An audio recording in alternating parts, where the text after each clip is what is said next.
Okay, Ji, let's start building our SLD for the wind turbine. So let's take a wind turbine here. So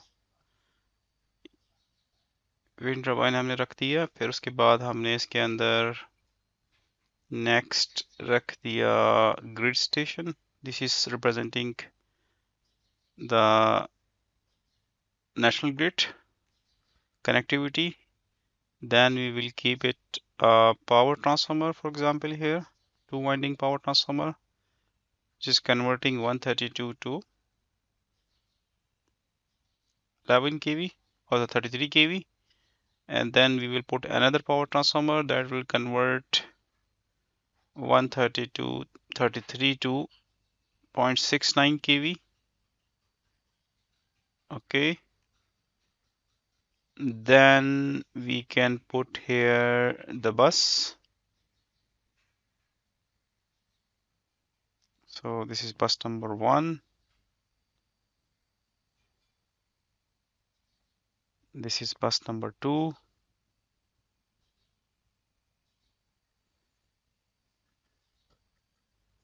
So here this U1 represent कर रहा है, ये हमारा वापडा को represent कर रहा है, या एनटीडीसी नेटवर्क को रिप्रेजेंट कर रहा है, ये इसकी शॉर्ट सर्किट एमवी आ गया है. Then we have a transformer that's basically connected to the national grid at 132 kV voltage levels. फिर ये 132 to 1133 kV डाउनग्रेड कर रहा है, और फिर 33 kV से ये फर्दर डाउनग्रेड कर रहा है 0.69 विंड टर्बाइन के ऊपर. फिर वो विंड टर्बाइन जो है ना आपका 0.69 जनरेशन से कनेक्टेड है.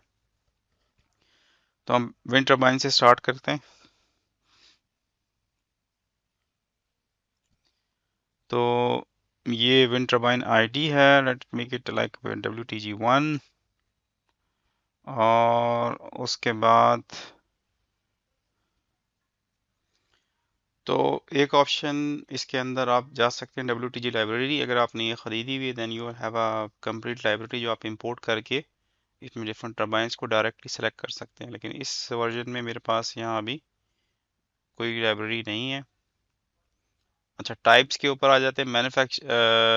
WTG टाइप मैन्युफैक्चरर, इसमें मैंने जेनरिक सेलेक्ट किया हुआ क्योंकि मैंने कोई स्पेसिफिक मैन्युफैक्चरर सेलेक्ट नहीं किया इसके अंदर. I don't have the library. If you have the library then you can go to the library and you can select any specific manufacturer. Next इसके अंदर आप आए तो इसके अंदर आप देखेंगे टाइप.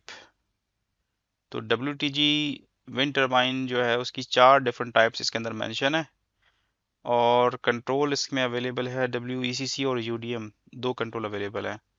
आपने देखना है टाइप 1 2 3 4 में क्या फ़र्क है. तो आप यहाँ से इस पर क्लिक करेंगे हेल्प के ऊपर, और फिर आप यहाँ देख सकते हैं पेज, इसमें आपके पास इसकी डिस्क्रिप्शन आ जाएगी कि info is the ID, you can enter unique ID with up to 25 alpha numeric characters. तो हर प्लांट में आपके पास जितने भी विंड टर्बाइंस हैं आपको एक यूनिक आईडी देनी होगी सिस्टम्स के अंदर. हम सिर्फ अभी एक एग्जाम्पल के तौर पे एक विंड टर्बाइन कनेक्ट कर रहे हैं. इसी तरीके से हमें चार चार पांच पांच विंड टर्बाइंस इकट्ठे कनेक्ट करने पड़ेंगे, और फिर हम पूरे सब स्टेशन, पूरे पावर प्लांट 50 मेगावाट 100 मेगावाट्स के नेटवर्क जनरेट कर सकते हैं. अगर हम असाइन नहीं कर रहे हैं यूनिक आईडी तो ऑटोमेटिकली जो आपका ई टैब है वो आईडी को असाइन कर लेगा. नेक्स्ट बस है हमारे पास. This is ID of connecting bus for the WTG. तो आपने हर वोल्टेज लेवल पे आपको एक बस कनेक्ट करनी होगी. ओके, जैसे ये एग्जांपल दिखा रहे हैं कि ये बस 4 से कनेक्टेड है, ये बस 10 से कनेक्टेड है, और जितने भी विंड टर्बाइंस हैं जो कि बस से कनेक्टेड हैं, तो बस का भी आपके पास यूनिक नंबर होना ज़रूरी है. तो ऑटोमेटिकली दैट्स जनरेटेड ना.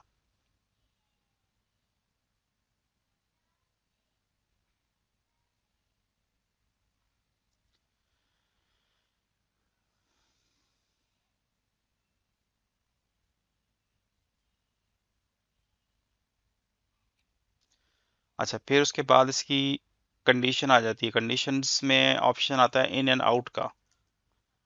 अगर आप जाएंगे वापस तो इसमें ऑप्शन आएगा इन एंड आउट का। इन आउट का मतलब ये, अगर आपका विंड टर्बाइन शट डाउन में है तो you will select it as an out of service, otherwise you will select this one as in service. So if you are doing maintenance, so you will select in out of service conditions. ये इसलिए दिया जाता है कि आप different scenario plant के अंदर simulate करके देख लें कि किस सिनेरियो में 50% अगर आप प्लांट आउट ऑफ सर्विस है और 50% इन सर्विस है तो there could be different scenarios. तो वो उस बेसिस पे आप डिफरेंट रिजल्ट्स देख सकते हैं। फिर उसके बाद इसमें टैग है, डेटा टाइप है, ये जस्ट सिंपल थिंग्स इसमें। अच्छा, फिर उसके बाद मैन्युफैक्चरर, जैसे मैंने बताया था कि इसका WTG का मैन्युफैक्चरर जो है आपका, वो अगर अपने लाइब्रेरी आपके पास है तो वो उससे आप सेलेक्ट कर लेंगे, अदरवाइज ये जेनरिक मैन्युफैक्चरर दिखाएगा। It mean that it doesn't have any manufacturing, you are just selecting the details as generic. Otherwise आपके पास simply just you need to go to the library and select the different wind turbines available, तो पूरा का पूरा data उसका just import हो जाएगा और आप आसानी से उसको फिर सिमुलेशन को रन कर सकते हैं। टाइप के ऊपर आ जाते हैं। जैसे हम देख रहे थे, there are 4 different types mention in the wind turbine. तो आपके पास टाइप 1 बेसिकली जो है वो फिक्स्ड स्पीड विंड टर्बाइंस हैं, कन्वेंशनल इंडक्शन जनरेटर टाइप। तो ये कन्वेंशनल जनरेटर अगर लगा हुआ है उसके अंदर फिक्स स्पीड, तो ये फिर टाइप 1 है। Type 2 is variable slip induction generators with variable rotor resistance. Type 3 is the variable speed doubly feed asynchronous generators with rotor side converters. Type 4 is a variable speed asynchronous generators with full converter interface. Default type is type 1. तो 4 different types हैं depending upon आपने कौन सी generation को करना है simulate, आप इसको करेंगे। इसके बाद कंट्रोल आ जाएगा। कंट्रोल हमारे पास इसमें देखा जाता है 2 कंट्रोल अवेलेबल हैं जो कि आप ड्रॉप डाउन मेन्यू से सेलेक्ट कर सकते हैं। One is WECC, okay, and that's generic, and another one is UDM control are available when type 3 is selected. तो आप देखेंगे टाइप 1 आपके पास है तो you have the option of control that is WECC or UDM for the generic generator. Then you type 2 you have option of selecting 2 different control, one is WECC, another one is UDM for type 2 induction generators. Type 3 में आपके पास again you have 2 controls, WCC and UDM, voltage control है इसके अंदर। Type 3 के अंदर आपके पास generic, existing model, ETAP onwards, MVR control option है इसके अंदर। टाइप 4 में WECC UDM कंट्रोल आपके पास वोल्टेज कंट्रोल ऑपरेशन मोड में मिल जाता है। अच्छा, यहाँ जो UDM है, it is stand for user defined models, और आपका ये जो एडवांस आपकी टर्बाइंस हैं उसमें हम UDM यूज़ कर सकते हैं। ना सिर्फ ETAP के अंदर ये टर्म यूज़ होती है बल्कि डिफरेंट जो अदर सॉफ्टवेयर्स हैं, PSSE सॉफ्टवेयर है जिसमें आप इसकी सिमुलेशन कर सकते हैं, उसके अंदर भी UDM मॉडल का इस्तेमाल किया जाता है। ये basically custom built user defined model कहलाता है, और PSSE, Dixieland, PSCAD, इन तमाम के अंदर आप एक स्पेसिफिक ट्रांसफार्मर को जनरेट करने के लिए UDM मॉडल का इस्तेमाल करते हैं। जैसे हम डिस्कस कर रहे हैं कि UDM is user defined model, तो हम बेसिकली इसका फ़ायदा ये होगा कि आपके पास ये आप एग्जैक्ट जो मैन्युफैक्चरर है उनकी जो लॉजिक्स हैं वो UDM में रिप्रेजेंट कर सकेंगे आसानी से, जिसमें Siemens है, GE है, Vestas है, Goldwyn है। इन अदर वर्ड्स हम ये कह सकते हैं कि UDM user defined model is a manufacturer specific control models custom coded for a project. Why UDM is used? WCC is basically standard models जो कि अवेलेबल होते हैं और ये यूजर डिफाइन नहीं होते, और वो एग्जैक्ट बिहेवियर को टर्बाइंस के रिप्रेजेंट नहीं कर सकते, इसलिए हम UDM के ऊपर जाते हैं।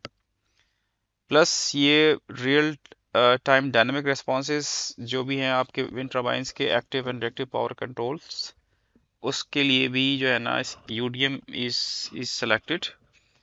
It's also represent frequency and voltage control loops, include plant level controllers and grid code compliance. तो ये भी सब यूडीएम के अंदर ये चीज़ें कवर्ड होती हैं. Typical feature of included in UDM, pitch control इसमें अवेलेबल है यूडीएम में, एंड रोटर डायनामिक्स अवेलेबल हैं, generator and converter controls available, plant level active reactive power dispatch इसमें आप देख सकते हैं, frequency response, LVRT and HVRT logics, synthetic inertia और फास्ट फ्रिक्वेंसी रिस्पॉन्सेज भी इसमें आप देख सकते हैं. WCC कंट्रोल बेसिकली इसकी जो फुल फॉर्म है वो है western electricity coordinating council north America. So WECC standards जो है that was a set of dynamic models to represent typical wind generator turbines, especially for Type 3 DFIG जो turbines हैं और Type 4 full converter turbines हैं, वो हम उसकी जो representation है वो हम WCC मॉडल में करते हैं. अच्छा जी, नेक्स्ट क्या है, allow TSOs like National Grid UK WCC ER code to study voltage responses. तो WCC जो मॉडल है वो डिफरेंट कंट्रीज में इस्तेमाल होता है, जिसमें हम देख सकते हैं voltage response, frequency response, fault ride through, reactive power supply support कि कितना रेक्टिव पावर सपोर्ट कर सकता है. These models are not turbine specific but represent typical behavior. That's why for detailed studies developers often replace them with UDM when available. तो WCC आपके पास generic models available होते हैं, और जो हमने यूडीएम्स देखा है they are more specific to the specific you can say type and manufacturers. तो जब हमें डिटेल स्टडी करनी है, स्पेसिफिक स्टडी करनी है, तो we go for the UDM, otherwise you can select WCC for your studies. तो यूडीएम बेसिकली एक कंपैरिजन हमारे पास आ गया कि UDM is a user defined model, WCC is a standard generic WCC model. UDM source जो है वो मैन्युफैक्चरर और डेवलपर यूडीएम मॉडल जनरेट करता है. जैसे हमने लाइब्रेरी से सेलेक्ट किया तो हमें यूडीएम मॉडल मिल जाएगा. और जो WCC है बेसिकली ये वो मॉडल्स हैं जो कि हमारे पास डिफरेंट ऑर्गेनाइजेशंस ने जनरेट करके रखे हुए हैं. IEEE यानी कि एक ऐसा मॉडल जो कि एक आइडियल या स्टैंडर्ड मॉडल है वो जनरेट कर रखा है IEEE ने या WECC के अंदर जो ऑर्गेनाइजेशन एक है international WCC that's related to wind energy. तो वो उनके जनरेटेड स्टैंडर्ड मॉडल्स हैं. Accuracy, high accuracy matches actual turbine controls. Basically manufacturer जब खुद ही WDM मॉडल्स बना के दे रहे हैं तो you are there matching the turbines. इनकी एक्यूरेसी WCC मॉडल्स की जो है वो मॉडरेट है, अप्रोक्सीमेट टर्बाइन बिहेवियर है इनका, और फ्लेक्सिबिलिटी आप देखें तो फुली कस्टमाइजेबल है UDM मॉडल्स, जबकि WCC models fix structure with set parameters हैं. Use case detail project specific studies. UDM model obviously आपके पास जो यूँ समझेंगे आप डिटेल डिज़ाइन स्टेज के ऊपर UDM मॉडल्स यूज़ कर सकते हैं. आपका प्लांट आप अपनी फिजिबिलिटी जब आप करने चाहेंगे किसी भी प्लांट की, you can go for WCC model. You can do feasibility studies based on WECC model, जिसमें आप स्पेसिफिक कोई मैन्युफैक्चर सेलेक्ट नहीं करेंगे और WCC मॉडल को यूज़ करते हुए you can go for the interconnection studies, you can go for the load flow studies during the feasibility design stage. This is one of the option अगर आपने उस time पे टर्बाइन सेलेक्ट नहीं की है तो. और UDM आप फिर डिटेल डिज़ाइन स्टडीज़ जब आप करेंगे और तो उसमें आप फिर UDM का इस्तेमाल कर लेंगे. Next is examples are Siemens UDM, Vestas UDM. ये इनके मॉडल्स हैं डिफरेंट जो कि मैन्युफैक्चरर बेस्ड हैं. आप देख सकते हैं UDM are based on the manufacturers, जबकि WCC models are WT3G, WT4 category wise basically ये मॉडल्स हैं. और डिफरेंट ये मॉडल्स जो हैं basically these are given by the IEEE और WECC. अच्छा, अब आप देखें तो जो आपकी कब आपने WCC यूज़ करना है, कब UDM यूज़ करना है, तो फिजिबिलिटी और डिटेल डिज़ाइन स्टेज का हमने देख लिया. दूसरा, अगर आप आएंगे आप इंटरकनेक्शन स्टडीज़ कर रहे हैं, प्लानिंग कर रहे हैं, फिजिबिलिटी डिज़ाइन कर रहे हैं, उस स्टेज के ऊपर आप हैं. अभी आपने मैन्युफैक्चर सेलेक्ट नहीं किया, अभी आपने ऑर्डर्स प्लेस नहीं किए, तो you will go for WCC model. and basically you will assess the grid impact in the early design stage कि क्या impact होगा interconnection studies का, क्या fault levels होंगे, वोल्टेज के क्या डिफरेंसेस आएंगे, रिएक्टिव पावर इंपोर्ट एक्सपोर्ट क्या होगी, किस तरह होगी, वो सारा WCC मॉडल से आपको मिल जाएगा. Next you have a grid compliance. Okay, you have HR, LVRT studies, HRT studies, FFR studies. तो उसमें आप लेंगे UDM model is prefer accurate behavior during fault or disturbances. P28, P29 dynamic stability studies जो है ना, for example ये यहाँ नहीं होती, यूके में होती है. तो इसमें भी आप I will prefer initially you can go for WCC and then feasibility design stage, and then you can go for UDM for the you can say detail design stage. But what we are doing, we are going for, क्योंकि हम फिर जो हम studies कर रहे हैं detail में, तो उसके अंदर हम स्पेसिफिक टर्बाइन सेलेक्ट कर लेते हैं. That's basically UDM model, actual turbine for the manufacturer, and then in this way we can basically do the more accurate calculations. Grid code compliance testing, इसके अंदर भी आप UDM मॉडल सेलेक्ट करते हैं required by TSO for actual turbine responses. तो you need a specific response in that as well. इसमें जो FFR है, that's basically called as a fast frequency response. और ये बेसिकली रेस्पॉन्स क्या चीज़ है कि it's a very fast active power injection or absorption by generating plant.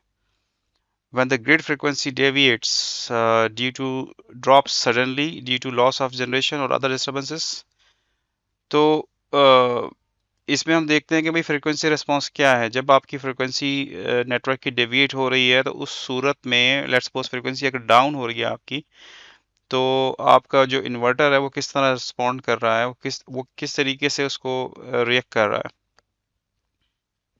So this is called as fast frequency response. Like आपके पास wind turbines लगे में load add हो जाता है सडनली, तो फ्रीक्वेंसी ऑब्वियसली नेटवर्क की डाउन होगी, तो कितनी जल्दी आपके जो रेस्पॉन्स है विंड टर्बाइन का, वो कितनी जल्दी फ्रीक्वेंसी को स्टेबलाइज करेगा. हल्का सा फ्रीक्वेंसी में डिप आएगा, तो generators need to react on the frequency deviations in the network, and then they should able to keep the power up, and then they should be able to normalize the frequency in that way. So if the frequency drops from 50 Hz to 49.6 Hz, the wind farm temporarily increases active power output using kinetic energy of the rotor if it's available. तो इस तरीके से हम देखेंगे frequency response basically क्या, किस तरीके से एक जनरेटर फ्रीक्वेंसी को की चेंज को रेस्पॉन्ड कर रहा है. और अगर फ्रीक्वेंसी बढ़ रही है, फॉर एग्जांपल इंक्रीज हो रही है, तो फिर वो जनरेशन को किस तरह से कम कर रहा है. So your need to be your generator need to be responsive to the frequency of the network. So this is called as fast frequency response. तो इसमें इसका जो डिडक्शन टाइम है normally it can vary as per the grid code, but it's could be less than 500 milliseconds it should detect, and full response time should be between 1 to 2 milliseconds. Further आपके network में जो रोकोफ लगा होता है, rate of change of frequency की एक device लगी होती है रोकोफ, उसका जो टाइम है उससे कम में इसको फ्रीक्वेंसी को रिस्पॉन्स करना चाहिए.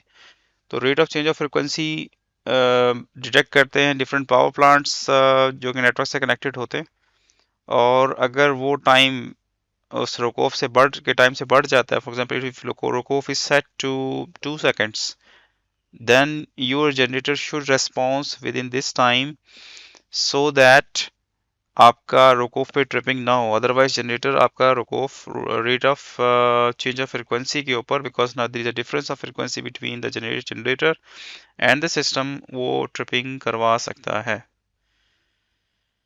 नेक्स्ट जो उसमें टर्म हम देख रहे हैं, that's basically here is that is low voltage ride through. तो basically low voltage ride through LVRT जो है स्टडीज क्या होती है ग्रिड कंप्लायंस की, that basically LVRT is the capability of generating plant to stay connected and continue operation or provide reactive power during short term voltage dips on the grid. तो जिस तरीके से हम देख रहे थे कि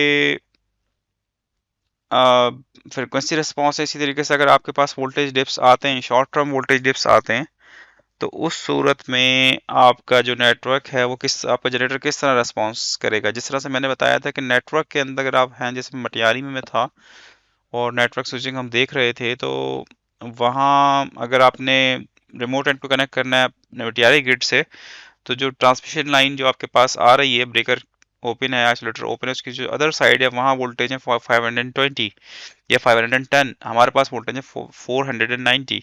और हमने तमाम तर जो है वो रेगुलेशंस अप्लाई कर दी हैं, यानी कि आपके पास जो टेप चेंजर है वो भी आपने मैक्स पे सेट कर दिया और तमाम आपने चीज़ें मैनेज करनी, still you have a difference of the voltages.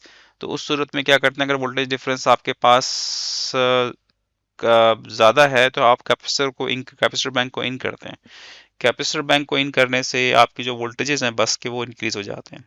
इसी तरीके से अगर लाइन के ऊपर रिएक्टर लगा हुआ है तो लाइन के रिएक्टर को आप इन करेंगे तो वहाँ रिएक्टर इन करने से वोल्टेज लाइन के कम हो जाएंगे। तो इस तरीके से जो आपका पास सिंक्रोनाइजेशन की जो बैंडविड्थ है वोल्टेज की गिवन, वो अचीव हो जाएगी और फिर आप ब्रेकर क्लोज कर सकेंगे। इसी तरीके से जब आपके पास नेटवर्क में वोल्टेज डिप्स आते हैं तो आपके पास जो जनरेटर है उसका काम सिर्फ ये नहीं है कि that's keep on supplying the power to the network, but also it need to stabilize the voltages of the network as well by providing the reactive power. तो वोल्टेज अगर आपकी वेरिएशंस नेटवर्क की वोल्टेज कम आ रहे हैं, it should be able to provide the reactive lagging power, अगर reactive leading power to boost the voltage at the POC जैसे हमने पढ़ा था कि पॉइंट ऑफ कनेक्शन के ऊपर आपने ±5% रेगुलेशन अचीव करनी है। तो वो फिर आप करेंगे, आपके पास जो रिएक्टिव पावर कैपेबिलिटी है जनरेटर की, उसको इस्तेमाल करते हुए, और अगर वो नहीं है कैपेसिटी, तो then you will need to install a separate reactive power controls, reactive power supplies additionally than your network, so that you can achieve this low, you can achieve the LVRT and HVRT responses as per the network requirement, voltage requirements. तो point of connection पे आपको एक bandwidth maintain करनी है, उसके लिए आपके पास generator में कैपेसिटी होना ज़रूरी है, या फिर आपके पास कैपेसिटी होना ज़रूरी है स्टैटिक वार कंपनसेटर्स के थ्रू, या फिर दूसरे ऑप्शंस के थ्रू कैपेसिटर बैंक के। अच्छा, LVRT की ज़रूरत क्यों पेश आई है हमें? वो इसलिए आई है कि अगर आपके पास ऐसा विंड टर्बाइन है कि जो वोल्टेज डिप आने पे रिएक्टिव पावर सपोर्ट नहीं प्रोवाइड कर सकता, तो पॉइंट ऑफ कनेक्शन पे डिफरेंस ऑफ वोल्टेजेस की वजह से वो सिंपली वो जो पावर प्लांट है वो ट्रिप कर जाएगा ड्यूरिंग फॉल्ट कंडीशन। वो आइसोलेट कर लेगा खुद को नेटवर्क से, क्योंकि जब भी ट्रिपिंग आएगी, फॉल्ट आएगा नेटवर्क में, वोल्टेज डिप्स आएंगे, जनरेटर्स एक खास डिफरेंस के बाद वोल्टेज मेंटेन नहीं कर सकेंगे, and then they will go for the tripping option. तो इससे क्या होगा कि आपका का एक जनरेशन निकलती है, तो अगर आप LVRT रेस्पॉन्स नहीं है जनरेटर्स का विंड टर्बाइन के नेटवर्क के अंदर, तो अगर आपका एक स्ट्रिंग निकलती है, एक 50 मेगावाट का प्लांट निकलता है, तो उससे क्या होगा, डिप और वर्स हो जाएगा, आपके पास जनरेशन आउट होना शुरू हो गई है ड्यूरिंग द फॉल्ट कंडीशन। तो फिर दूसरा प्लांट निकलेगा, तीसरा प्लांट निकलेगा, it will go for the cascade tripping. So that's why you need to have a reactive power, you can say control, or with the wind turbine to avoid such cascade tripping. So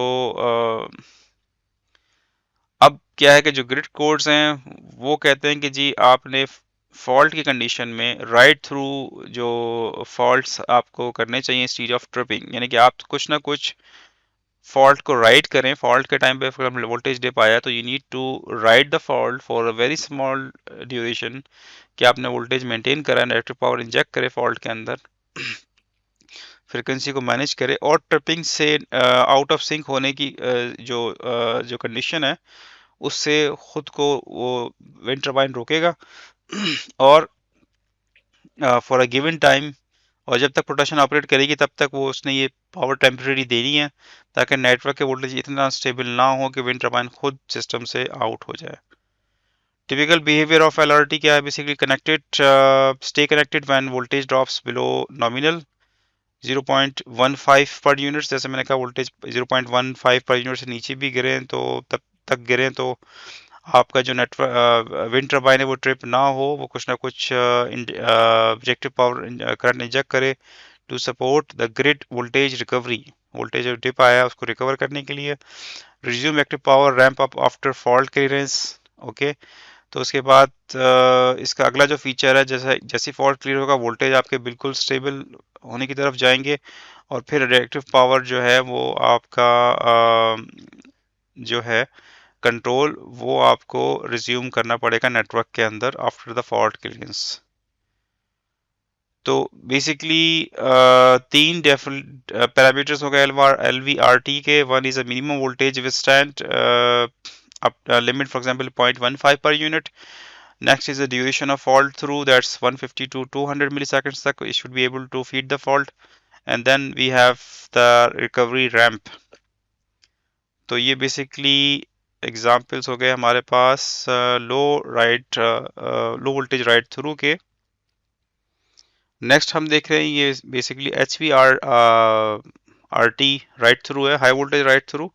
basically जिस तरह से low voltage है इसी तरीके से high voltage, जब आपके पास नेटवर्क में for a temporary times voltage surges आते हैं above the nominal voltage, voltage surge high voltage surges आ रहे हैं, तो उसके अंदर जो आपका टर्बाइन है वो भी सपोर्टिव होना चाहिए उसके अंदर। ये क्यों ज़रूरी है, उसकी वजह ये है कि after fault clears voltage can overshoot. जैसे ही आपका फॉल्ट क्लियर होता है, अब नेटवर्क में फॉर एग्जांपल तमाम जो सोर्सेज हैं वो for low voltage ride through पे रिएक्टिव पावर सप्लाई कर रही है कि वोल्टेज आपके से बेहतर रहे नेटवर्क के, और फ्रिक्वेंसी भी आपकी एक खास हाथ से नीचे ना जाए, रिएक्टिव पावर भी थोड़ा बढ़ा रही है अपना। तो जैसे ही फॉल्ट क्लियर होगा तो वो पूरा का पूरा जो फॉल्ट आपका लेवल एकदम से जब ख़त्म हो गया, वो काइंड ऑफ हाई करंट आपका ख़त्म हो जाता है फॉल्ट करंट, तो फिर आपके जो जनरेशन है वो ज़्यादा सप्लाई कर रही होंगी at a moment of a time then the connected load, क्योंकि वो फॉल्ट क्लियर हो गया है। तो उस सूरत में ओवरशूट जो है वो हो सकता है। और अगर आपका नेटवर्क जनरेटर स्टेबल्स नहीं है, उसको मैनेज नहीं कर सकते उस चेंज ऑफ द लोड को sudden when the fault is clear, the network simply can destabilize and wind turbine can simply trips in this case, or any other turbine can simply trip in this case. So right through voltages HVRT के है जो हैं 1.1 और 1.3 per unit for a defined duration, like it could be like 500 milliseconds to 300 milliseconds। तो इतने तक हम देखेंगे क्या रेस्पॉन्स है विंड टर्बाइन के, अगर वोल्टेज बढ़ जाते हैं। may limit active power absorption or absorb reactive power during the overload events। तो इसके अंदर क्या हो सकता है कि आपका जो जनरेटर है वो रिएक्टिव पावर को एब्जॉर्ब करेगा नेटवर्क से, और वोल्टेज को स्टेबलाइज करने की कोशिश करेगा, ना कि ये इमिडिएटली ट्रिप हो जाए बेस्ड ऑन इंक्रीज सेटिंग्स। तो ये थोड़ा सा हमने जनरली टच किया है बेसिकली इसको। और इसमें मैं ये बता दूं कि जो मॉडर्न टाइप 3 हमने तो ये जो टाइप 3 टर्बाइंस हैं DFIG टाइप्स, इसमें आप देखिए ये MVR कंट्रोल गिवन है इसके अंदर। So they are supporting the compliance of HVRT studies. Okay, and then we have type 4, that's full converter type. Okay, इसके अंदर भी आपको ये कंट्रोल आसानी से मिल जाता है। फर्दर इसके अंदर आप देखेंगे डेटा टाइप, आपने एस्टिमेटेड हमने अभी उठा लिया है डेटा, लेकिन अगर आप फ्यूचर में इसी मॉडल के अंदर इसको विंड टर्बाइन के डेटा को चेंज करेंगे फ्रॉम द मैन्युफैक्चरर लाइब्रेरी से सेलेक्ट करके, आप इसको जस्ट टैग करेंगे इट्स अ वेंडर डेटा और it's a final data, it's a name plate data, different types of tags available हैं, आप कुछ भी सिलेक्ट कर सकते हैं। अगर आप फ्यूचर में अगर आप एक मैन्युफैक्चरर डेटा डाउनलोड करके इसमें लगा रहे हैं तो डेटा टाइप इसके अंदर सेलेक्ट कर सकते हैं मैन्युफैक्चरर और वेंडर। सिमिलरली इसके आप सेलेक्ट कर सकते हैं प्रायोरिटी, अगर शटडाउन लेंगे तो इसकी प्रायोरिटी क्या है, ये क्रिटिकल है, एसेंशियल है, नॉन एसेंशियल है। तो ये आप इसकी सिलेक्शन करते हैं, 8-10 किस्म की सिलेक्शंस अवेलेबल हैं, तो इसमें आप किसी को शट डाउन अगर आपको लेना पड़े, मिसाल के तौर पे आपके पास जनरेशन आपने 50 मेगावाट पे करनी है, 10 मेगावाट, तो कौन से विंड टर्बाइन्स हैं जो आप ऑन रखना चाहेंगे, कौन से ऑफ रखना चाहेंगे, you can change the priority as well. और ये आपकी बेसिकली सिलेक्शन हो गई। अभी बस 2 बसेस अवेलेबल हैं, किस बस से ये कनेक्टेड है, बस 2 से, बस 3 से, लेकिन हम उसकी ऑब्वियसली जब कनेक्शन करेंगे तो ऑटोमेटिक सिलेक्शन भी हो जाएगी और यहाँ से भी आप इसको सेलेक्ट कर सकते हैं। अब हम नेक्स्ट टैब में अगर आएँ रेटिंग वाले में, तो यहाँ अपना जो टर्बाइन है उसकी हम रेटिंग एंटर करेंगे। लेट्स सपोज 2 मेगावाट, 0.69, जिसमें बताया 600 तक जनरेशन होती है विंड से नॉर्मली। इसकी ये पावर फैक्टर 85% है। एफिशिएंसी जो है ना वो हमने इसकी रखी है 95%। ये बेसिकली टरबाइन की अपनी एफिशिएंसी है। फिर उसके बाद इसके नंबर ऑफ पोल्स रखें कि कितने हैं, और फिर ये इसकी आरपीएम है जिसको हम इसमें चेंज नहीं कर सकते। नीचे आप आए तो आपको मिल जाएगी यहाँ फुल लोड एम्पेयर्स, ये ऑटो कैलकुलेट कर रहा है 1969 फुल लोड एम्पेयर्स हैं। और उसके बाद ये इसकी जो एमवीए कैपेसिटी है ये भी ऑटो कैलकुलेट कर रहा है। अगर 2 मेगावाट एट 0.8 फॉर फैक्टर है तो इसने जो एमवीए कैलकुलेट किया है दैट्स बेसिकली 2.353। अगर आप इसको मज़ीद थोड़ा सा स्टडी करना चाहें तो आप यहाँ से आ सकते हैं, megawatt power factor, what is an efficiency. तो हम बेसिकली जनरेटर की एफिशिएंसी यहाँ एंटर कर रहे हैं, ना कि टरबाइन की एफिशिएंसी हम एंटर कर रहे हैं। नंबर ऑफ पोल्स, यानी कि इसमें अगर इसकी एफिशिएंसी 90% और 10% लॉसेस जनरेटर में हो रहे हैं पावर के कन्वर्जन में। पोल्स की हम बात करें तो enter the number of poles for the synchronous generator. As number of poles is change the synchronous speed of the machine is recalculated, displayed in rpm revolutions per minute। तो rpm is equal to 120 frequency divided by poles. तो आप जब poles change करेंगे आपके जो RPMs हैं वो भी चेंज हो जाएंगे। RPM ETAP displays the RPM of synchronous speed of the wind turbine based on the system frequency and the number of poles entered. That's basically 120 frequency divided by the pole। तो auto MVA capacity इसने खुद generate कर ली है। उसके बाद बस voltages आ गए, full load current इसने खुद कैलकुलेट किया है। MVR limits, so the MVR Q max Q minimum can be user defined, calculated based on the controller parameters। अब कितना आपका जो विंड टर्बाइन है वो MVR एक्टिव और रिएक्टिव बेसिकली इंजेक्ट करेगा इसके अंदर। When WTG operating mode is MVR control type 3 generic control, both options for MVR limits will be enabled। When the operation mode is voltage control or induction, it will be fixed at user define। तो ये different किस्म के generation हैं आपके पास, वो different किस्म के MVR controls की ऑप्शंस लेके आएंगे। So the field displays the average unit speed in the field in meters per second। You can enter or modify average unit speed page of WTG editor। Okay इसी तरीके से V max, V minimum, generator categories आपके पास हैं, operating values हैं, ये सारी information आपको यहाँ से मिल रही है।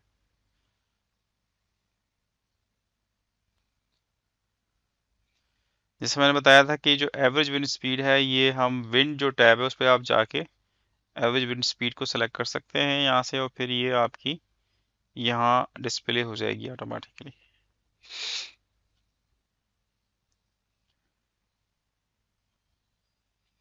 इम्पीडेंस मॉडल में आप आ गए, ठीक है। तो इम्पीडेंस मॉडल में आप आए हैं तो ये वैल्यूज आपके पास जो भी है नेम प्लेट डेटा से आ जाएंगी, या फिर ये सिस्टम ने बाय डिफ़ॉल्ट खुद ही सेलेक्ट कर ली हैं। यहाँ आप देखें जो इसका ग्राउंडिंग कनेक्शन हमने दिखाया है वो 4 ऑप्शंस आ सकते हैं जनरेटर ग्राउंडिंग कनेक्शंस के, टरबाइन की सॉलिड, रेजिस्टिव और रिएक्टिव। सो अभी ये ओपन है, इसको मैं अगर सॉलिड कर दूं तो ये सॉलिड हो जाएगा। अर्थिंग टाइप NEC, डिफरेंट किस्म के अर्थिंग कनेक्शंस अवेलेबल हैं। अर्थिंग टाइप्स के हिसाब से will keep it as NEC or will keep as open. Okay, so then you have a short circuit impedance for half cycle, then you have a zero sequence, negative sequence, X over R ratio and TD 0.2 seconds. तो ये different parameters हैं जो कि आपको name plate से मिल जाते हैं।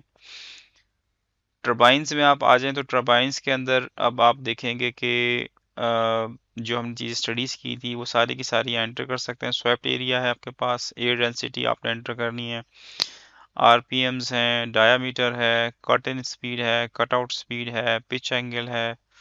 तो ये सारी इंफॉर्मेशन जो है ना इसमें आप एंटर करेंगे। Coefficient, power coefficient of wind turbine की भी बेसिकली ऑटोमेटिक एंट्री हुई हुई है, लेकिन आप इसमें एंट्रिंग कर सकते हैं डेटा जो कि पावर कोफिशिएंट, अगर आपने कोई मॉडल इंपोर्ट किया तो ऑटोमेटिकली ये सब चीज़ें मॉडल के साथ इंपोर्ट हो जाएंगी। अच्छा, अगर इसका मैं स्वेप्ट एरिया कम ज़्यादा करूँ तो मेरे पास कर्व पे क्या असर आएगा हम देखते हैं। Let me reduce its swept area to only 8 to 8। तो आप देखेंगे कि इसकी जो कर्व है that has been changed dramatically। Okay, I'll keep it the same, make it air density अगर हम बढ़ा दें बहुत ज़्यादा, देखें क्या हो रहा है। ये मेगावाट्स हैं, ये विंड स्पीड है, वी विंड। तो हम देखते हैं जी क्या होता है। Let's see if we can, okay।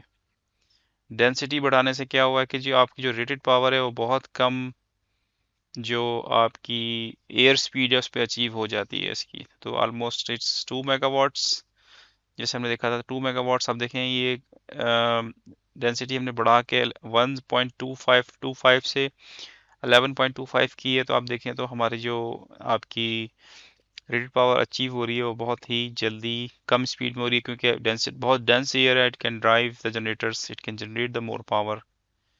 तो अब देखें अब ये आपकी रेटेड पावर अचीव हो रही है यहाँ समवेयर एट 14 और 15 मीटर्स पर सेकंड पे। यहाँ जैसे लिखा हुआ है कि वो वी रेटेड जो 15 बेसिकली आपकी विंड टर्बाइन की स्पीड है, इस पे आपकी वी पावर अचीव हो रही है अगर डेंसिटी आपकी 1.225 है और स्वेप्ट एरिया आपका 2825 है। अगर स्वेप्ट एरिया आप कम कर देंगे तो विंड स्पीड पे देखें क्या फ़र्क पड़ता है। 15 रहती है कि नहीं, 15 ही रहेगी, जनरेटर साइज बढ़ाना पड़ेगा उसका। ओके, तो विंड स्पीड क्योंकि हमने यहाँ उसको फिक्स किया हुआ है 15 पे ही आ रही है इस दोनों सूरतों में, तो इसलिए, लेकिन इसकी जो शेप है स्वेप्ट एरिया की वजह से वो चेंज हो गई है 25। ये थियोरेटिकल चीज़ें चल रही हैं। अच्छा, विंड स्पीड आपके पास 15 की, कट इन स्पीड 4 है और डायामीटर जो है इसका वो है 60, RPM मैक्सिमम है 15, कट आउट स्पीड है 25, पिच एंगल है 1। ओके, अगर हम इसका डायमीटर चेंज करें तो सी क्या इम्पैक्ट आता है। डायमीटर बढ़ाने से कोई ख़ास इम्पैक्ट नहीं आया कर्व पे। अच्छा जी, पिच एंगल हम बढ़ा के 5 कर देंगे तो क्या इम्पैक्ट आएगा। तो ये शेप आपकी डिफरेंट हो रही है। बेसिकली इस ऑटोमेटिक पिच कंट्रोल, तो वो तो जब रेगुलेशन होगी तो आ जाएगा। विंड पे आ गए, विंड स्पीड आपने सेट की 10 मीटर्स पर सेकेंड, मैक्सिमम गस्ट विंड। अब ये एडवांस जो है चीज़ें हैं, और नॉइस विंड जिसमें सरफेस ड्रैग है, टर्बुलेंस है, मीन स्पीड है, ये सारा डेटा आपको जो सर्वे होता है जिसमें आपके पास विंड स्पीड और सब चीज़ें आ जाती हैं। अगर आपके पास डेटा है तो इसमें आप डालेंगे तो आपके पास ये पूरी विंड की कॉन्फ़िगरेशन आ गई। आपने डेटा डाल दिया टरबाइन का, आपने डेटा डाल दिया विंड का, पिच कंट्रोल आपके पास आ गया है। ठीक है जी, ये भी हमने सैम जो डिफ़ॉल्ट डेटा है उसी से ले रखा है। अब जो पिच कंट्रोल है, जैसे हमने पढ़ा था, हमारे पास 3-4 डिफरेंट किस्म के टाइप्स हैं, जैसे हमने यहाँ देखा है इन्फो में, और हर टाइप में फिर डिफरेंट किस्म के पिच कंट्रोल्स की ऑप्शंस अवेलेबल होती है, जो अभी हमने पिछले देखा था। यहाँ आप आए तो वापस आए यहाँ, so you will see you have option of different type of pitch controls available here। अच्छा, यहाँ मेंशन नहीं है। आप वापस जाएं विंड में, यहाँ ही देख लेते हैं पिच कंट्रोल में। ओके, तो ये वही चीज़ है जैसे हमने पढ़ा था कि दो डिफरेंट टाइप ऑफ के कंट्रोल्स इसमें है, एक स्टॉल है, एक पिच कंट्रोल है। तो आप जो है WCC पैनल जो है इसमें, हाँ टाइप 1 आपके पास अगर टर्बाइन है तो आपके पास जो पिच कंट्रोल है दैट इज WTIP, और उसके अंदर अगर आपने टाइप 1 सेलेक्ट किया और आपके पास WTIP बाय डिफॉल्ट एक ही कंट्रोल आ रहा है, you can't change this one if you have selected type 1। तो इसमें जो आपने डिटेल्स डालनी है वो के ड्रूप डालना है, into the drupe gain of generator power in per unit. KP आपने डालना है, the into the proportional gain in per unit. KI enter the integral gain in the per unit, TPE and the power filter time constant in seconds, TI enter the output filter one time constant in seconds। तो आपके पास अगर आपने model import किया है सारे parameters automatically import हो जाएंगे, और अगर नहीं किया तो आप कोई भी जेनरिक वैल्यू डिफॉल्ट वैल्यू जैसे रखी हुई है वो चूज कर सकते हैं। टाइप 2 अगर आपने सेलेक्ट किया है तो आपके पास मॉडल चेंज हो जाएगा। आपने अगर विंड टर्बाइन टाइप 2 सेलेक्ट किए तो control pitch control will be WT2P। तो इसमें डिफरेंट पैरामीटर्स आपने इसी तरीके से एंटर कर रहे हैं, PI मैक्स, PI मिनिमम, और पिछले में भी ये था WC कंट्रोल। टाइप 3 में आप WC कंट्रोल सेलेक्ट कर लेंगे तो डिफरेंट टाइप्स के लिए डिफरेंट कंट्रोल्स आप इसमें से सेलेक्ट करते जाएंगे।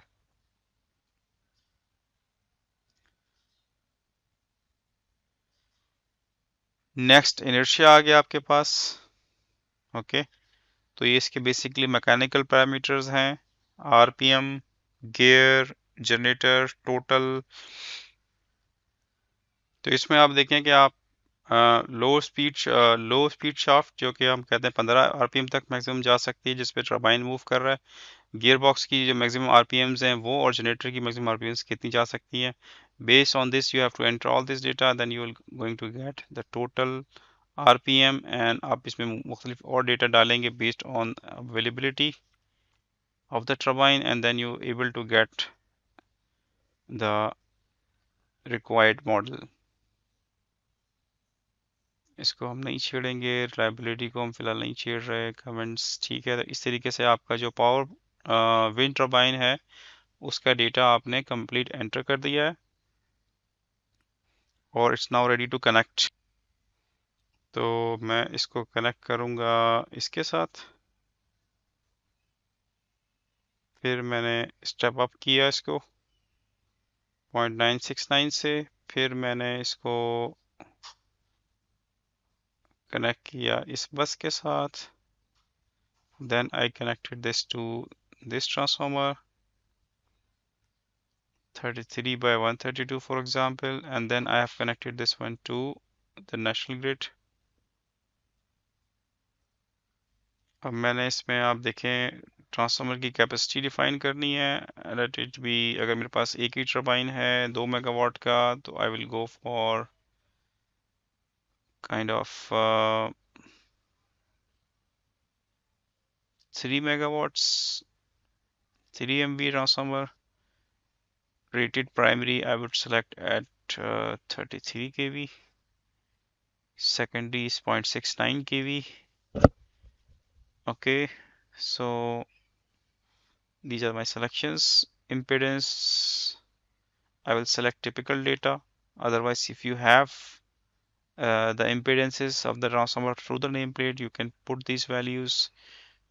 टिप चेंजर्स हम नहीं ले रहे इस वक्त, इसमें ग्राउंडिंग हमारे पास जो ट्रांसफार्मर है दैट्स DY1 सॉलिडली ग्राउंड, बाकी हम इसको छोड़ देते हैं। अभी आप देखें जैसे मैंने वैल्यू एंटर किया हाई वोल्टेज साइड की बस वोल्टेज ऑटोमेटिकली चेंज हो गए हैं 233 kV। आपके पास अब बड़ा ट्रांसफार्मर आ गया है। अब इसमें आप जाएंगे और इसकी रेटिंग डालेंगे। I will put it like 132 kV by 33 kV, make it like 30 kVA, 30 MVA or 10 MVA for example। impedance I can select as typical values, percentage impedance of the transformer typical, I will keep it okay। And then I think now our model is ready. I have to define here the fault MVA of the network.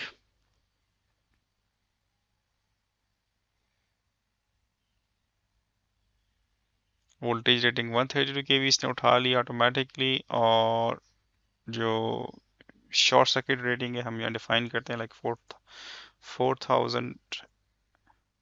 40,000 MVR। Okay okay करते हैं इसको। तो ये हमारे पास जो network है वो आ गया।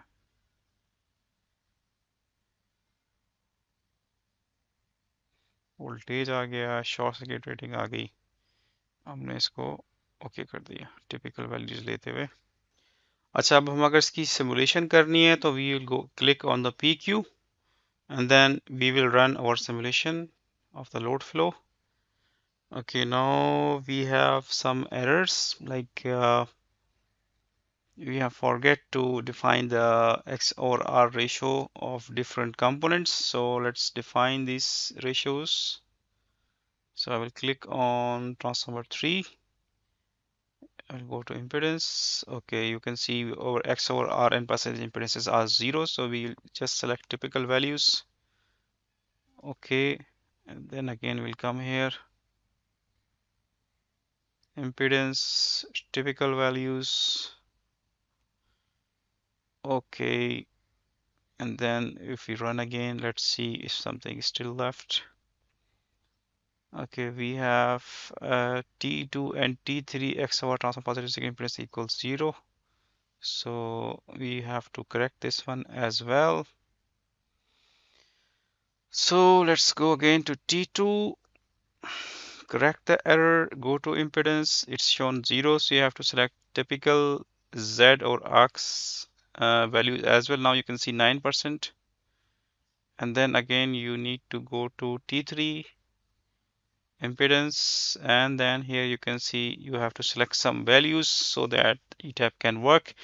So the percentage impedance basically क्या है? Percentage impedance of transformer जैसे हमने बताया कि ये फॉल्ट करंट को लिमिट करने के लिए इस्तेमाल की जाती है, और इसके अक्रॉस जब करंट फ्लो करेगा तो वोल्टेज ड्रॉप्स भी होंगे, और वोल्टेज ड्रॉप्स कैलकुलेशंस आपको चाहिए होती हैं लोड फ्लो में। तो अगर आप ये कैलकुलेशंस इसको वैल्यूज नहीं दे रहे हैं तो it mean that you are not getting the results, and the ETAP model is requesting you to provide these values. So अगर हम इसको दोबारा क्लिक करें यहाँ PQ को, तो अब आप देखेंगे कि इसके अंदर इसकी जो एक्सपोर्ट है पावर और जितनी भी चीज़ें हैं वोल्टेजेस हैं वो इसके डिस्प्ले पे आ रहे हैं। सो हम यहाँ से अगर इस डिस्प्ले को चेंज करें, it should add the units. So this is 32.62 kVs voltage drop होने के बाद, और इस वक्त ये विंड टर्बाइन 2 मेगावाट्स है और ये जनरेट कर रहा है समवॉट 1983 किलोवाट्स। तो इतना यू कह सकते हैं कि पावर लॉस हो रहा है इन ट्रांसफार्मर्स के अंदर। और अगर हम इसको देखें किलोवाट की जगह पे अगर हम केवीआर देखें तो ये इतने केवीआर बेसिकली लीडिंग केवीआर ये एक्सपोर्ट कर रहा है नेटवर्क में as well.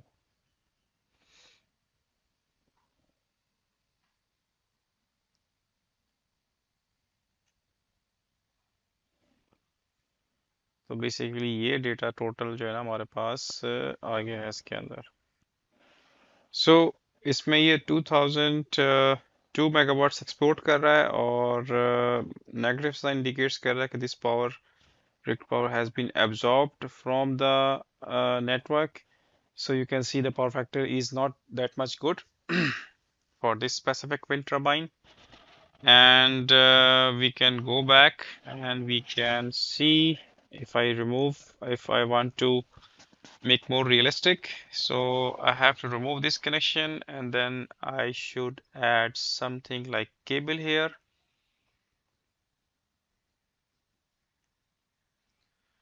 So I will add a cable here and I will connect it to the bus, because cable be used to supply the power from the turbine to the 0.69 kV bus. So if I choose this cable, I can write the length here. Like if the turbine is of, if I use the auxiliary transformer, if I install auxiliary transformer and switchgear at the bottom of the turbine and the turbine height is 100 feet. Okay, okay. And I can select a cable from the library.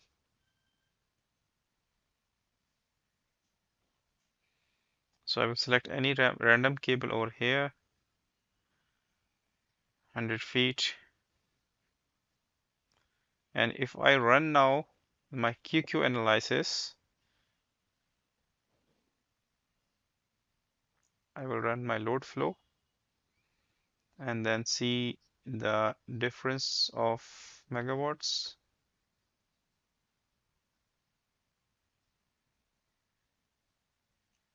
So let me check this error.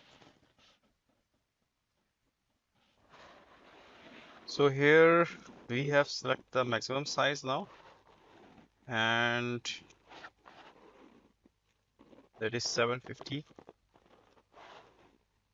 Okay, and then we can select OK, and then we can again try to run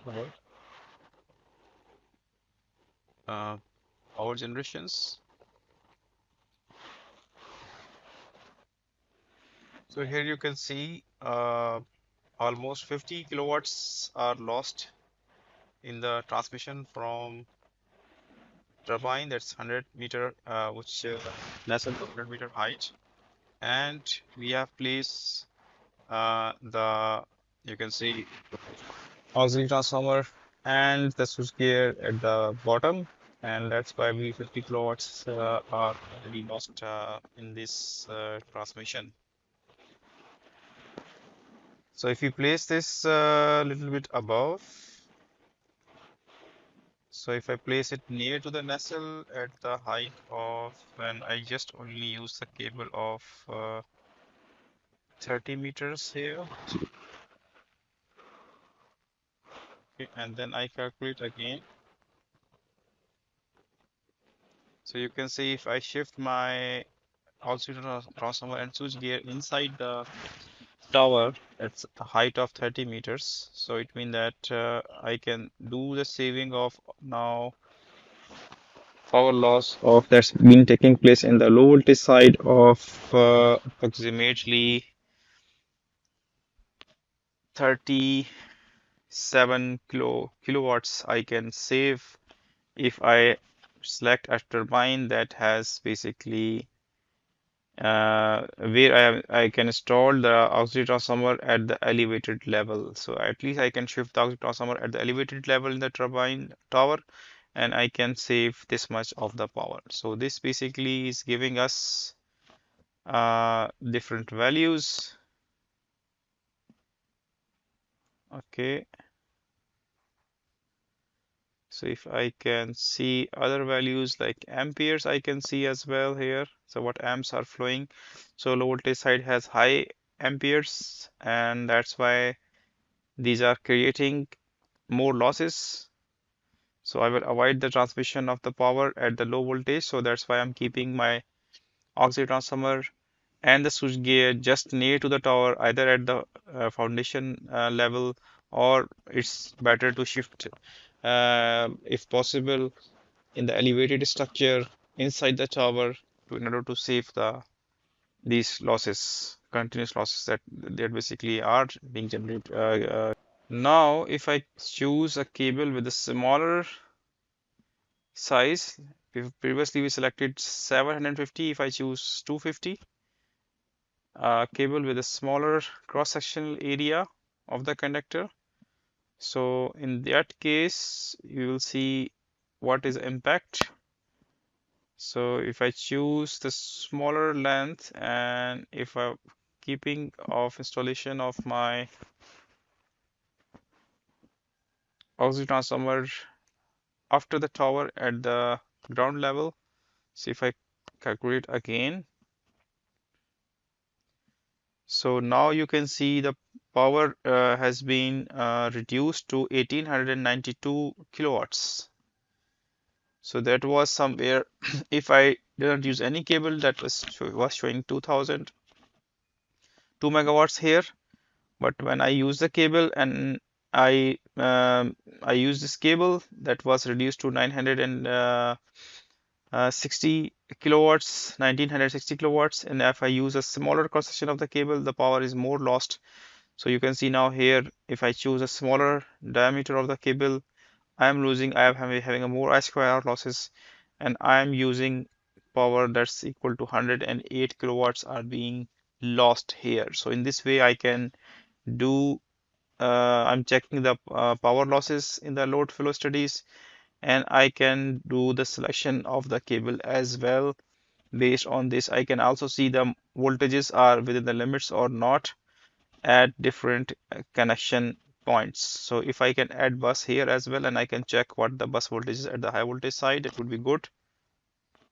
So let me add bus here. Okay, this bus 4 is shown here. Let me add a proper bus here.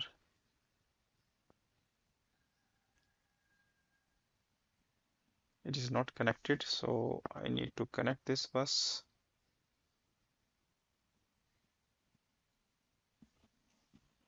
So as soon as I have connected the bus, you can see the voltages are shown at the bus. Okay, so we have bus 3, bus 2, bus 5, and bus 6. So if we run the studies, so let's see what are the results.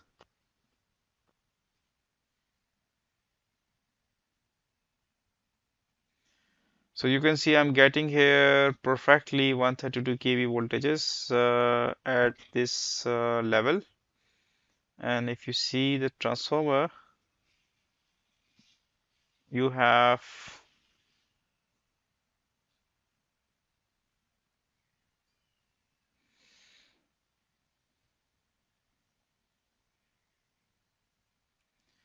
percentage impedance of 9%. Okay. So the next task would be to add turbines in the string and connect these to the network and to collect the power. So if you want to now switch and do some short circuit studies here, so you need to click this icon, and then you can go for the duty cycle, three-phase short circuit. Okay, you cannot run because power grid X over R ratio impedance equals 0, power grid positive frequency equals 0, no bus is faulted. So let me see here first and define the ratios.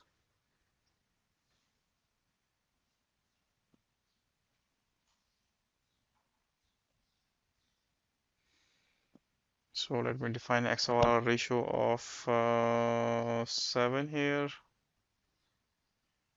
any value, or if you're getting it from the network, then it would be good.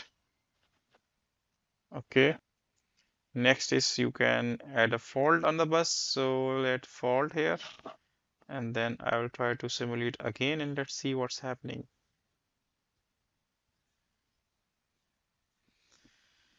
Okay, now we have a very clear simulation that I've inject fault at bus 2 after 132 by 33 kV transformer.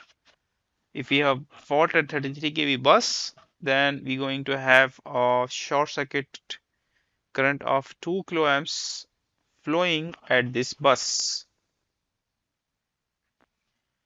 So here you can see the wind turbine is contributing.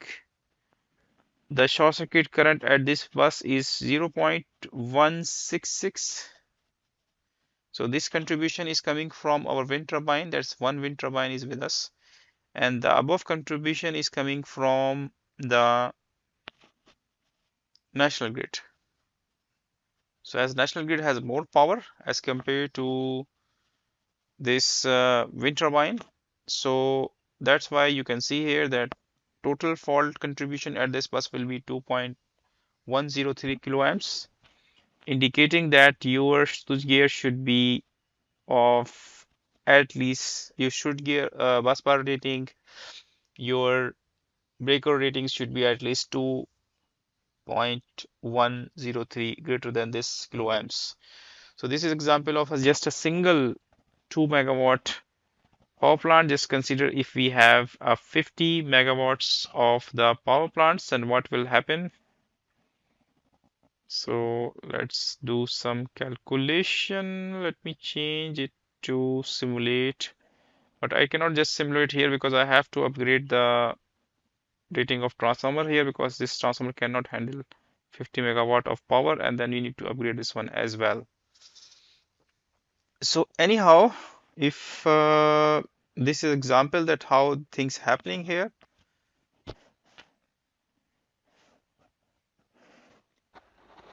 Okay, let's do one thing. We will increase the capacity of power grid from 4,000 to 40,000 to let's keep it safe 40,000, and then increase the capacity of this transformer MVA rating from 10 to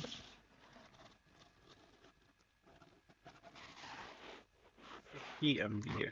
So just increasing the capacity of the transformer, and we will see what will be the impact here. So PQ is okay. Let's go for the short circuit studies.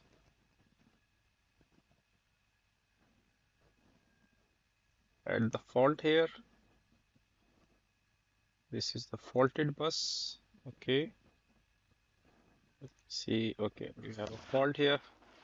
So let's run the simulation. So now you can see here that we just have not upgraded the power grid, or we have not added the another feeder, just we have upgraded the capacity of the transformer at site to 50 MVA, because we were planning to increase the capacity of our plant from 2 megawatts to 50 megawatts. So if you're planning to do this and you just upgrade the transformer, so you can see here that now new short circuit rating is 9.751 kiloamps. It means that so 9 kiloamps is the fault level of this transformer after the national grid, and then 0.16 is coming from this local wind turbine. So if I increase the capacity here as well of this local wind turbine to 10 megawatts, so okay, so we'll see what's the impact here. Increase the capacity of this transformer to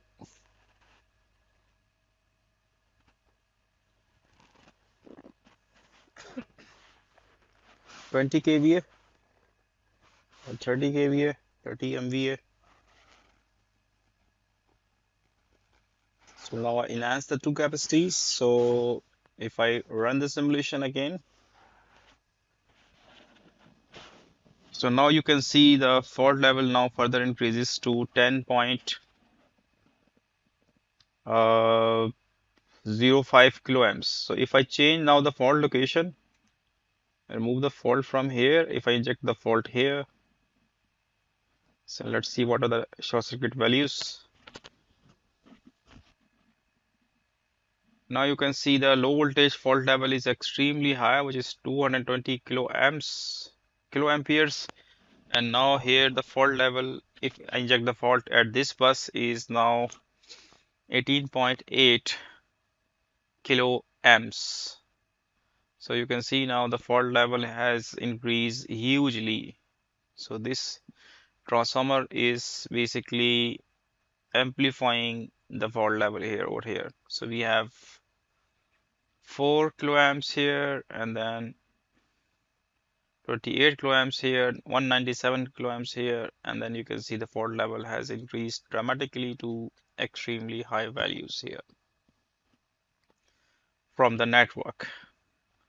So if I want to limit the fault level here, I can go to this transformer. I reduce the rating to, I don't need unnecessarily high MVA. I will go to 15 MVA here, for example. And I will go the percentage impedance. I will increase it to like 15%. I will increase the percentage impedance of the transformer to 15, and you'll see what's happened here again. So now you can see now the fault level has decreased from 220 to 95 kiloamps. So you can see still it's higher at the higher level.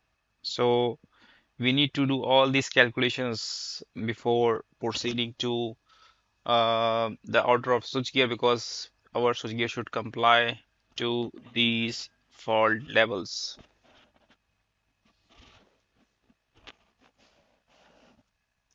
Hope that this example has given you a good idea कि कैसे system काम कर रहा है, कैसे networks हम develop करते हैं, कैसे विंड टर्बाइंस के हम कनेक्शंस डेवलप करेंगे। अब आपके पास अगर लोड फ्लो भी आ गया है, शॉर्ट सर्किट भी आ गया है, तो अब आप इस शॉर्ट सर्किट लेवल के बेसिस के ऊपर यहाँ फर्दर फिर सीटी इंस्टॉल करेंगे, करंट ट्रांसफार्मर्स, फिर आप इंस्टॉल करेंगे यहाँ प्रोटेक्शंस, और फिर रिले सेटिंग्स करेंगे accordingly, over current protection install करेंगे, डिस्टेंस प्रोटेक्शन इंस्टॉल करेंगे, और बेस्ड ऑन दैट